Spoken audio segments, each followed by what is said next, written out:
like the other winemakers where they're saying like that, Enrico, you're crazy, like Barolo, you can plant Nebbiolo here, you can label it as Barolo, and everybody will buy it. And you have to consider, first of all, that we are at the border between Nebbiolo and Barolo. So we are on the hill that I can see different world, and that helps me a lot to understand the difference and the privilege that I have to be in this place, which is also something that for me is also a responsibility, because I think that if you are considered as you say, a leader in this in Italy for this type of wines, for red aging wines, we have also act like the leader. So we have to raise the bar and do something more difficult. I think that's the minimum we can do.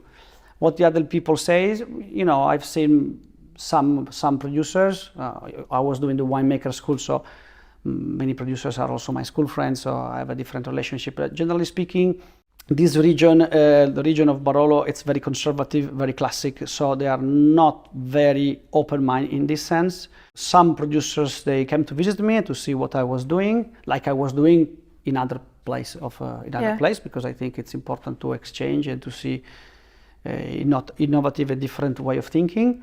But this area is very difficult. It's very difficult because, as I said, it's very static, it's very conservative, and nobody wants to change the team who win. And here everybody win, so why to change? So if you want to change, you change it because you feel it. And we come back to the concept of the feeling. So if you feel it, you do it, otherwise you don't. But it's not a problem. I mean, it's a question of time. Or maybe it's a question of experience, of way of living. Okay. So we have been coming here to Rivetto actually quite a long time. I think, not every time we are in Langhe we stay here, but we more or less like to come and visit you. So I have seen very much how the area has changed. Like just now we walked around and there were hares, there were like bees everywhere, just so live. But so what for you have been the most important changes in the vineyard, in the cellar, and then maybe with the wine sales or how your wine is perceived, like these three topics? The changement, the bigger changement is in myself. Okay. And all the other things are consequences. So if you start to think in a different way, if you start to think in a more enthusiastic in somehow, but also that you see that something that is good for you is also good for the whole, it's something that you understand that it's the right way. So if you do something that excites you to do it, and at the same time you can help somebody else, or it can be the environment, but can be also people. Because I don't know if I just mentioned here, we have also a project. This hill is a kind of project now. It's not only a winery. We have a lady who is taking care of our woods, because when I started to think in a different way, I was attracting other people that needed a place like this to show their talent. In Italy, we are always, in the past, were fantastic to be creative and to produce beauty. We completely forget how to produce beauty, and that's what I try to do. And beauty for me are what you have seen this morning: colors, smell, taste, but also having people who can interact in their organism and show their talent. This lady who is taking care of the woods, another guy who is taking care of my aromatic herbs to do a line of cosmetics. We have the garden, the greenhouse. We have a guy who is taking care of our 6 hives of bees. We just built an association, no profit, with an education program for homeschooling. So we have 24 homeschoolers from September who start to learn about, of course, mathematics, Italian, all kind of regular subjects, but in the nature, in a winery. So they will really change. I stop to complain. I want to do something. And I do in my microcosmos what it excites me, and also that I can help somebody else. And they automatically can do the same. And that means changing the things, not just be green or show a piece of paper. Do, because most of the people, they are thinking good, they are feeling good, but after they don't do. Because doing here, it's difficult. because we are in the jungle. So to answer to your question, sorry if I was starting from the prehistory. No, I like it. But what you see outside is just a consequence of your actions and your belief. And I started to learn that something which is not producing money, it doesn't mean it is useless. But for sure, we need to have the part that makes money, otherwise we cannot support all the system. But the money are a form of energy. You decide how to use it, on the black side or the white side, or I don't know, in the red side. I don't know. Yeah. It depends on how you want. So that's the idea. So the create organism with people comes, give their talents. I am happy. I learn, and they learn, and they are able to show what they are doing and what they are.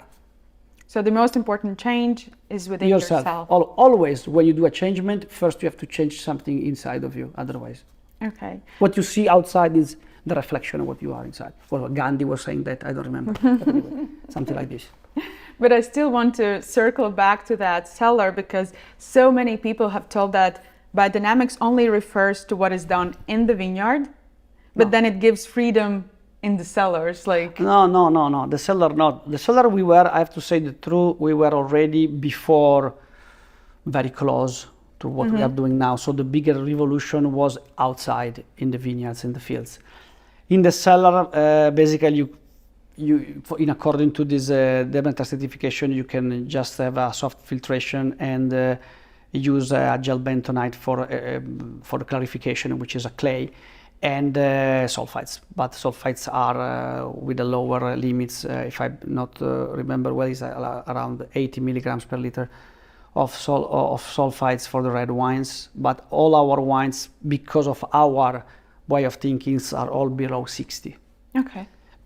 But sometimes we are focusing a lot on the sulfites, but there are a lot of other not nice things that we can add in the wines that nobody talks, but they are much worse. But anyway, that's another topic. Yeah, it is. But if you touch that topic, may I quickly ask you, what is your view on the new legislation that is coming for the European Union with the label that will say or state all the additions? I will tell you when I see the final. Yeah, because they change. I've seen billion of changement of. Yeah. So I'm sure that if you will, we should say what there is inside of the wine, because it is the only one alimentary products that is not regulated that way. No, because if you buy whatever all kind of beverages or food, you need to write what is inside. Yeah. So I'm not against that. Okay. But I know that you have to plan to have a very big back label. Yeah. Or QR code. Or exactly. Like I'm just thinking that do the regular wine consumer understands, because now, at least now, some people consider sulfites being bad, but actually they are good. They are kind of saving and preserving your wine. Yeah. So then there's a question, do they understand, and will they have the same will they perceive the wine? It's a very difficult answer, because the people should know more and should be more educated about what they eat and what they drink in general, but it's not like this. So it's not only a question of some milligrams of sulfites, it's a question of the accumulation of all small toxic elements during the day. But we can talk about the air that we breathe. So it's something really very wide problem.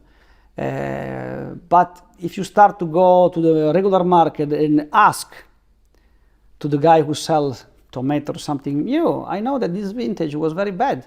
What kind of treatments have you done? It's enough this question, and you change the world. Okay. And that's what my father is doing. Is going to the market and say, sorry, I know that this year was bad for peaches. How you have these peaches so nice? Or you are fantastic, or I think you were treated a lot this year. Yeah. When you were treated last time. Oh. This is something to stimulate the market. And if it's one, everybody thinks it's crazy because they think it's crazy. Yeah. So they don't care. But if every person who's going to the market and ask, I think that things is going to change. Okay. I don't buy it for you anymore. You sprayed 10 days ago. I don't want that. This vintage is difficult. It's raining every day. Yeah. But you need to have the culture, and the culture is coming from when you are a child, and that's why we started with the school. Yeah. Because they start to know how to prune a fruit trees already when they have 8, 9 years old. They start to understand, but they already know, in fact, the physiology of a tree, how it works. So for them, it's automatic. Why I have to do that? It's stupid. Why I have to do it? So the problem we are the problem, because we have just to disintoxicate of our what we are used to do.